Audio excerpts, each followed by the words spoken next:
Frozen 2, co-directed by Chris Buck and Jennifer Lee, takes place roughly 6 years after the events of the first film. This time, something magical threatens the safety of Arendelle, and our beloved characters travel to an unknown land to try to figure out what the Force is, what it wants, and how to stop it. Time is short, and the road is difficult for our characters on their quest to save their home in Arendelle. Alright, so I know this review is super late, but my motto typically is better late than never, so there's still some things to talk about with Frozen 2, and it's been late because there's so many things to get to, but nonetheless, I'm here to review Frozen 2 because, like I said, there are some things I want to say about it.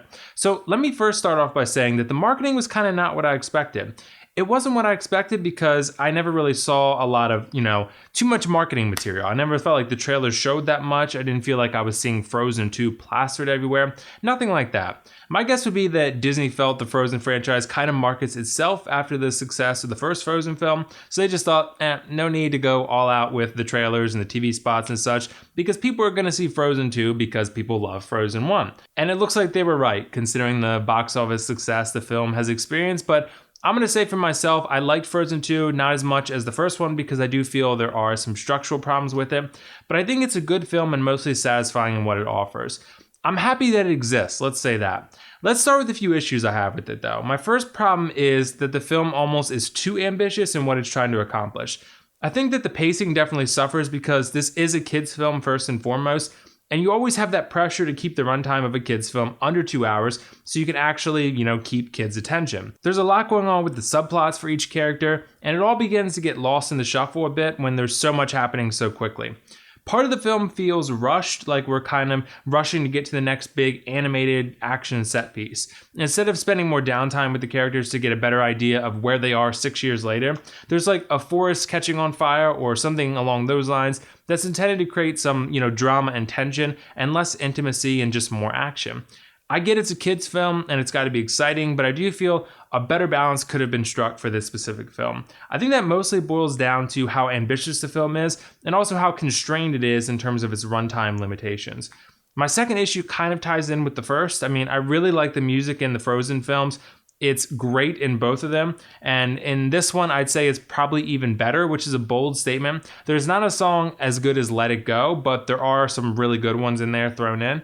My problem is that I found there often is too much of it. I think they could have cut maybe 2 to 3 songs in the film and it probably would have run a little bit smoother. I felt that after a while the music began to get in the way of the story rather than be an aid to it. It's great that, it lets our characters sort of sing their feelings aloud to give the audience a bit of insight into what they're actually feeling, but some of it just begins to feel excessive, particularly a song or two. There's a song with Olaf and then one with Kristoff. But overall, I did love the music, and I think it's actually better than the first film, and it's one of the best parts of this film, unsurprisingly. Like I said, while I don't think there's a showstopper like Let It Go, I think that the overall musical output from this film is a little bit higher than the first one. So yes, the music delivers in the sequel, which is something a lot of people are going to want to know. I also love how the film looks. This is an absolutely magnificent looking film that's always stunning to look at in terms of its lighting, the environments, the characters, and the costumes. This is easily one of the best looking animated films I've ever seen, and it's helping, I think, push the boundaries that much further on what's possible with animation. This film looks every bit as good as I would have hoped, and it helps the experience feel, really magical and adventurous, which are two big staples in the Frozen formula. I already mentioned some of the issues I had with the writing and the pacing, but I think that as a whole, this film delivers a satisfying story. There's plenty to keep you entertained, there's a lot of magic and adventure, of course, and just fun. That's what kids and adults, I think, will be looking for when they go to see a Frozen film. Frozen has been, great in 2 films now about transporting you to a magical world and making you feel like you're seeing something mystical and special. And those same feelings are here again in the sequel. So in that sense, Frozen 2 delivers, which is, I think, what most people will care about, that and the music. In terms of character development, I feel like this film is sort of middle of the road. There are some compelling things they do with Elsa and Anna, and Kristoff for that matter, but I would have liked to see them change them a little bit further.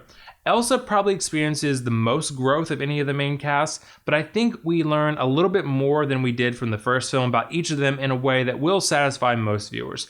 And yeah, I get it's a kids film and they're not aiming for like super well developed characters, but I think more time could have been dedicated to understanding what the characters are going through and why, because it is fairly minimal and surface level, and I think it could have been explored a bit further in my opinion instead of some of the action which I felt was forced in there.